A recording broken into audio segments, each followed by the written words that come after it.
नमस्कार, रात के 10 बज चुके हैं। हिंदी न्यूज में दर्शक की आवाज को अंजाम देने वाला शो घंटी बजाओ लेकर आ गया हूं मैं, अनुराग मुस्कान। आप एक ऐसा शो देख रहे हैं जिसमें केवल टीवी नहीं बोलता, दर्शक भी बोलता है। दर्शक की आवाज को दुनिया सुने, इसीलिए हम अपनी कवर स्टोरी दिखाने के बाद सवाल खड़ा करेंगे, फिर एक फोन नंबर 8080740000 दिखाएंगे। दर्शक इस नंबर पर निःशुल्क मिस्ड कॉल दें। आप मिस्ड कॉल देंगे जैसे ही वैसे ही आपके फोन पर एक मैसेज आएगा। मैसेज में एक लिंक होगा। लिंक को जब आप खोलेंगे तो एक फॉर्म आपको दिखाई देगा जिसमें आप अपना नाम, पता, शहर का नाम लिखेंगे और कोई संदेश अगर आपको देना है तो बताई गई जगह पर उसे अपलोड कर दें और उसे तुरंत हमें भेज दें। हम आज के संदेश कल के शो में दिखाएंगे, आपकी आवाज से सोती व्यवस्था को जगाएंगे। तो निकाल लीजिए अपना फोन, करने के लिए अपनी आवाज बुलंद। आज का मुद्दा है राजनीति से अंधाधुंध कमाई करने वाले राजनेता। आज आप ये जानकर हैरान रह जाएंगे कि देश में अगर सबसे ज्यादा तेजी से कहीं पैसा डबल ट्रिपल होता है तो वो राजनीति में होता है। कैसे और क्यों, देखिए देश की राजनीति का एटीएम चरित्र।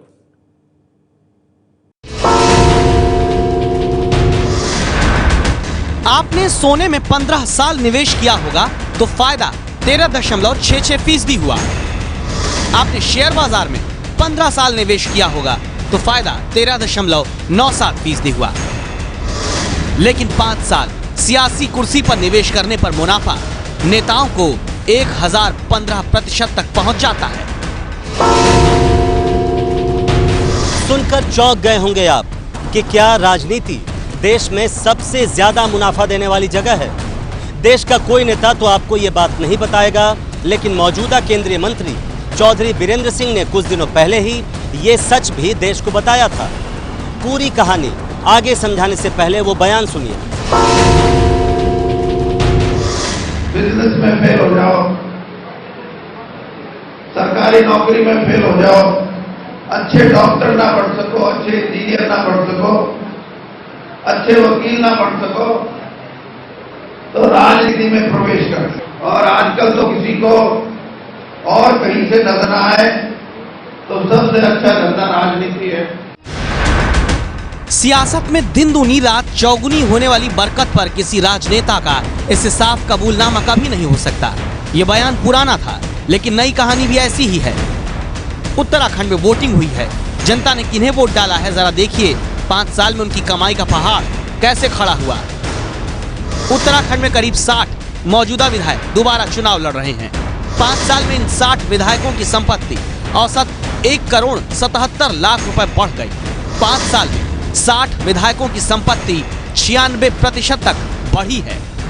चुनाव जीतते ही नेताओं की संपत्ति छप्पर फाड़ कैसे बढ़ने लगती है, इसका सबूत हमारे पास है।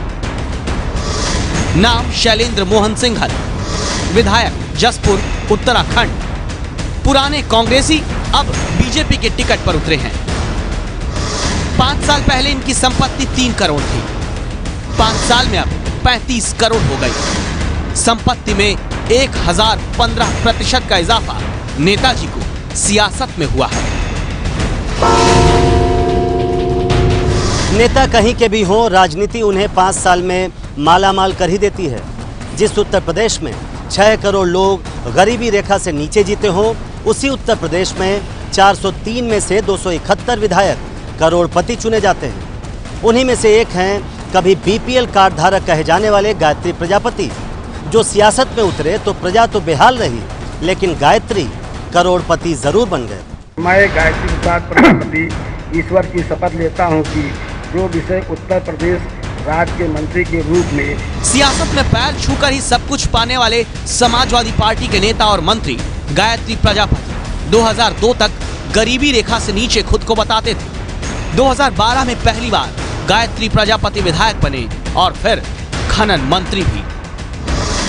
15 साल पहले बीपीएल कार्ड धारक गायत्री प्रजापति 10 साल में करोड़पति हो जाते हैं। 2009-10 में Gayatri Prajapati income tax return में बताते हैं कि उनकी सालाना आय 3,71,000 रुपए थी। 2011 में राम गोपाल यादव ने मंच से बताया था कि गायत्री प्रजापति ने पार्टी को 25 लाख का चंदा दिया। हलफनामे के मुताबिक 2012 में गायत्री प्रजापति ने अपनी संपत्ति 1,72,00,000 बताई और अब 5 साल बाद गायत्री प्रजापति की संपत्ति में 6 गुना इजाफा हो चुका है। और जब गायत्री प्रजापति से हमने पूछा कि आखिर राजनीति में तिजोरी की कौन सी चाबी उनके हाथ लगी कि साल दर साल माला माल वो हो गए, इस सवाल पर प्रजापति भड़क गए। तो जो इंडिवर गाड़ी से चलेगा तो वो भिखारी था, जो आरोप लगा रहे हैं राजनीति में आने के पहले। उसी तरह जो जमीन प्रॉपर्टी है, हम जब बिजनेस करते थे तो जो बिजनेस व्यवसाय तो राजनीति में आए तो उसका दूसरे का हो जाएगा। जो जमीन 10 लाख की थी और आज उस वहाँ की मालियत खुद ही जो है 1 करोड़ की हो गई है, तो आप बताओ कि वो क्या हो सकता है? वो हमने तो वही दिया हूँ। काश जो फॉर्मूला गायत्री प्रजापति अमीर होने का बता रहे हैं, उसी फॉर्मूले से आम आदमी भी कमा पाता, फिर तो उत्तर प्रदेश में गरीबी ही खत्म हो जाती।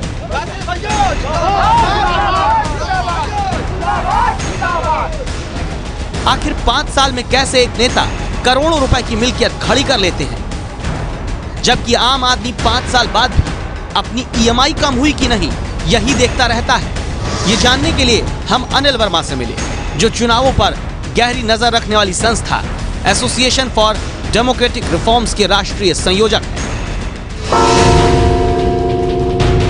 कई होते हैं जो कि पावर में आने के बाद गवर्नमेंट के जो कॉन्ट्रैक्ट्स होते हैं, और इसमें क्या है, माइनिंग, रियल एस्टेट, ये एजुकेशनल इंस्टीट्यूशंस और इस तरीके की चीज़ों में वो आ जाते हैं और फिर इस बिजनेस में घुस के अपना पैसे का बढ़ावा वो करते हैं। यानी राजनीति एक ऐसा बिजनेस बन जाता है जहां 5 साल में कम से कम 2 गुना फायदे की गारंटी तो है ही, लेकिन जब राजनीति को सिर्फ मुनाफा कमाने का व्यापार नेता समझने लगते हैं तो मुसीबत भी आती है। आय से ज्यादा संपत्ति के मामले में जयललिता को जेल जाना पड़ा था, और अब उनकी सहयोगी और सीएम बनने का ख्वाब देख रही शशिकला भी कैदी नंबर 10,711 बन गई हैं, जिन्होंने राजनीति को मुनाफे की फैक्ट्री बना डाला था।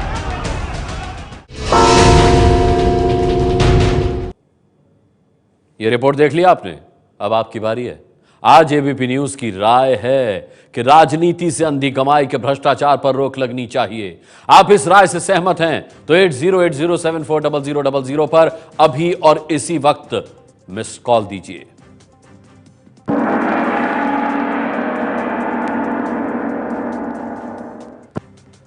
वैसे नेताओं के मालामाल होने का मुद्दा आज यूपी के चुनाव में प्रधानमंत्री नरेंद्र मोदी ने भी उठा दिया। कन्नौज की रैली में मोदी ने कहा कि समाजवादी लोगों के पास 200 से ज्यादा गाड़ियां हैं, लेकिन प्रधानमंत्री इस बात को शायद ये कहते पे भूल गए कि यूपी में करोड़पतियों को टिकट देने में उन्हीं की पार्टी नंबर 2 पर है।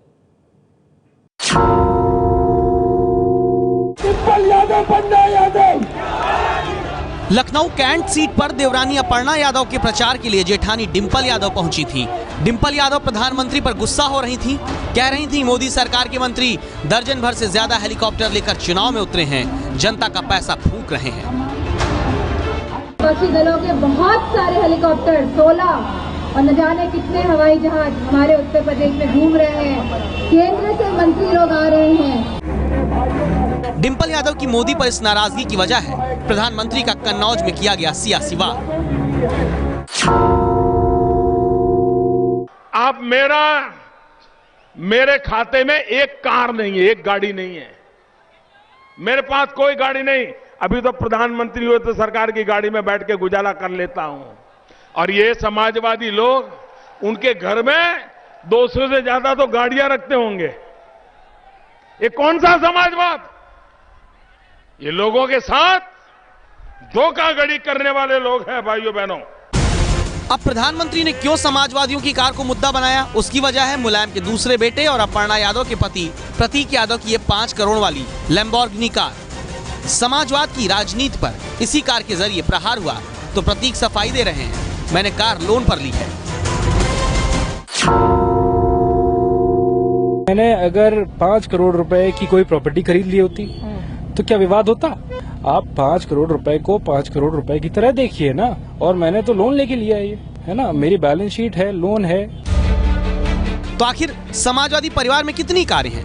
मुलायम सिंह के परिवार के लोगों का हलफनामा हमने खंगाला तो पता चला अखिलेश यादव के पास पजेरो है, मुलायम सिंह के पास कैमरी टोयोटा है, राम गोपाल यादव के पास 2 कार है, Maruti Suzuki SX4, Toyota Innova, Aparna Yadav के पति प्रतीक के पास लैम्बोर्गिनी है, शिवपाल यादव के पास पजेरो है, तेज प्रताप यादव के पास फॉर्च्यूनर है, अनुराग यादव के पास होंडा सिटी है।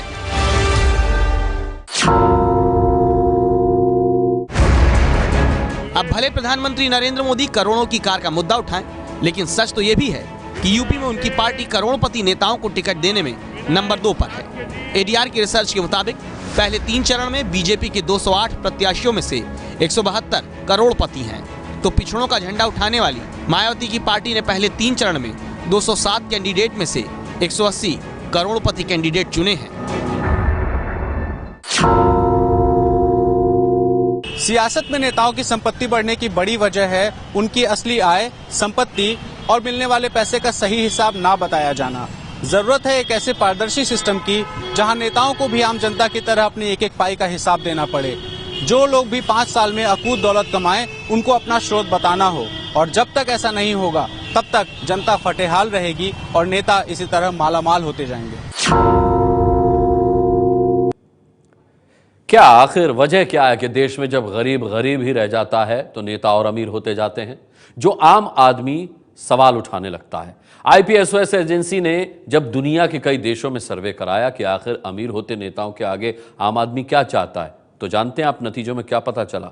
भारत में 71% लोग चाहते हैं कि देश में अमीर नेताओं और ताकतवर लोगों के पास कैद राजनीति आजाद हो जानी चाहिए। देश में 65% लोगों ने राय रखी कि ऐसा करने की अगर जरूरत पड़े तो राजनीतिक नेतृत्व को नियम तोड़ने से भी गुरेज नहीं करना चाहिए। 64% लोगों ने सर्वे में बताया कि सियासत में अमीर होने वाले नेता आम आदमी की बहुत कम फिक्र करते हैं। इसका सीधा मतलब यह है कि राजनीति को कारोबार बनाने वाले नेता जाग जाएं।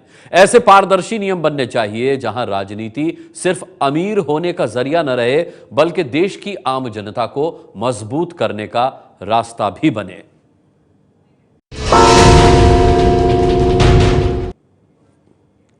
अब अगली खबर, लेकिन इस बीच घंटी बजाइएगा इस कवर स्टोरी पर।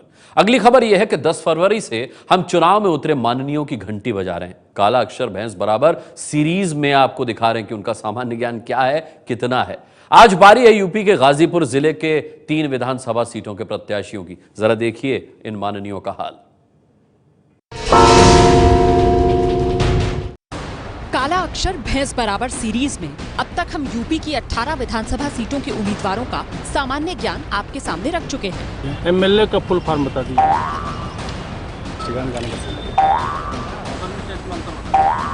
भैया हम तो ये उसको पढ़ के नहीं आए कि जो है लगी अकाउंटेंसी। अब बारी मऊ से लगे गाजीपुर जिले की विधानसभा सीटों से नामांकन भरने वाले प्रत्याशियों की।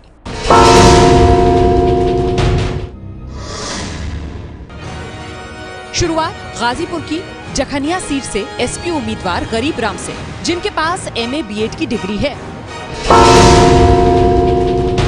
आपने आज MLA पद के लिए नामांकन किया है, क्या इस पद का जो पूरा फुल फॉर्म क्या होता है, कुछ पता है आपको? मेंबर आप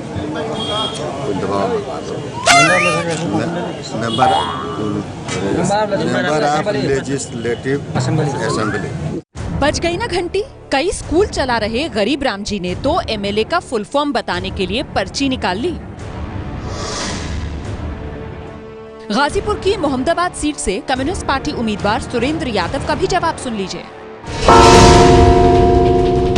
MLA शब्द है, इसका पूरा फुल फॉर्म क्या होता है? Member of legislative assembly. Ghazipur की मोहम्मदाबाद सीट से SP कांग्रेस गठबंधन के उम्मीदवार डॉक्टर जनक राम से हमें काफी उम्मीदें थी। कांग्रेस से कई बार ये चुनाव प्रभारी का जिम्मा भी संभाल चुके हैं, लेकिन MLA का फुल फॉर्म बताने में इनकी भी घंटी बज गई। फुल फॉर्म क्या होता है MLA का? Member of legislative of assembly. आपने MLA के लिए नामांकन किया है, MLA का फुल फॉर्म आप बता सकते हैं? Member of legislative assembly. Ghazipur की सैदपुर सीट से BSP प्रत्याशी डॉक्टर राजीव किरण ने इस आसान से सवाल का सही जवाब दे दिया। लेकिन आपको बता दें कि यूपी की 18 विधानसभा सीटों के 20 उम्मीदवारों में से 14 MLA का फुल फॉर्म नहीं बता पाए। ऐसे में हमारा घंटी बजाने वाला सवाल वही है विधायक सांसद का चुनाव लड़ने के लिए न्यूनतम शैक्षणिक योग्यता क्यों तय नहीं की जाती? तो हमने खबर दिखाई और आपने घंटी बजाई, तो लाइक्स के बदले पैसे का लालच देने वाली नोएडा की कंपनी वेबवर्क कंपनी के खिलाफ दर्ज हो गया केस। पुलिस ने कंपनी का दफ्तर और बैंक के उनके 4 खातों को भी आज सील कर दिया, जो yes bank, axis bank, ICICI bank और सिटी बैंक में है। वेबवर्क कंपनी पर 2.5 लाख लोगों से 500 करोड़ रुपए ठगने का आरोप है। हम खबर को दिखाकर भूल नहीं जाते, हम खबर को कभी बीच में नहीं छोड़ते, अंजाम तक हर खबर का पीछा करता है एबीपी न्यूज। 8 फरवरी को रात 10:30 बजे हमने अपने शो घंटी बजाओ में नोएडा की सोशल ट्रेडिंग कंपनी वेबवर्क की खबर दिखाई थी, जो रकम के हिसाब से अपने हर लिंक को लाइक करने के बदले निवेशकों को पैसा देने का दावा कर रही थी। लेकिन कई लोगों ने हमसे शिकायत की थी कि कंपनी ने बड़े बड़े वादे तो किए पर निभाए नहीं। उस दिन की हमारी ये रिपोर्ट याद होगी आपको। शाहरुख और नवाजुद्दीन के प्रचार के बावजूद नोएडा की इस कंपनी की नीयत पर सवालिया निशान लग गया है। सोशल ट्रेड के घोटाले ने इस कंपनी में पैसा लगाने वालों की नींद उड़ा दी है। नोएडा सेक्टर 2 के इस ऑफिस के बाहर खड़ी ये लोग वेबवर्क के निवेशक हैं, जो अब अपना पैसा वापस चाहते हैं। हमारी इस रिपोर्ट के बाद कई और लोग सामने आए, कंपनी के खिलाफ झूठे वादों की घंटी बजाई और अब कंपनी के डायरेक्टर अनुराग गर्ग और संदेश वर्मा के खिलाफ मुकदमा दर्ज हो गया। पुलिस के मुताबिक कंपनी का डायरेक्टर अनुराग गर्ग फरार है, इसकी तलाश की जा रही है। 3 दिन पहले अखबारों में इश्तेहार देकर कंपनी ने अगले 2 महीने तक वेबसाइट और दफ्तर के काम न करने की बात कही थी, लेकिन निवेशक भटक रहे हैं। एबीपी न्यूज से लगातार अपना दर्द बयां कर रहे हैं। पैसे रिटर्न नहीं कर रहे, रिफंड के फॉर्म भरवा लिए, झूठ बोल रहे हैं कि रिफंड के फॉर्म भर दो, भरवा के रख लिए, किसी का कोई रिफंड नहीं दे रहे। ऑफिस बंद है, टेलीफोन ऑफ है, वहाँ गार्ड तक नहीं है, कोई पता नहीं है। They should open the office, face the public, whatever is the consequence. 10 दिन वेबसाइट बंद होगी, 3 दिन पैसा दे दिया, 7 दिन का नहीं दिया, इसी तरीके से इनका ड्रामा चलता गया आज तक। मैं बुलंदशहर से 45 किलोमीटर आगे से आया हूँ, एक विकलांग आदमी धक्का खा के आया हूँ। मेरा पैसा यदि बिटकॉइन में उसमें आता तो मैं क्यों आता। और अब चूंकि आप इतनी मेहनत से घंटी बजाते हैं तो बात आपकी भागीदारी की भी हो जाए। नेताओं के अल्पज्ञान पर हम लगातार घंटी बजाई रहें, आपका साथ हमारी आवाज को और बुलंद कर रहा है। आप लोगों के भेजे गए कई वीडियो संदेश में से हमने कुछ को चुना है, सुनिए। जिस आदमी को आप यहाँ इलेक्शन पे खड़ा कर रहे हो, उसको यही नहीं पता है कि तुम्हारे देश में क्या है क्या नहीं है, उसको आप टिकट दे दिए। शर्म आनी चाहिए कि ऐसे लोगों को आप टिकट दे रहे हो। राजनीति में आने के लिए कम से कम ग्रेजुएट होना तो बहुत जरूरी है। राजनीति में प्रत्याशी के लिए शैक्षणिक योग्यता का होना अनिवार्य होना चाहिए। In my views, the candidature should be minimum graduate and there should not be any criminal proceedings, case or action being pending against these candidates.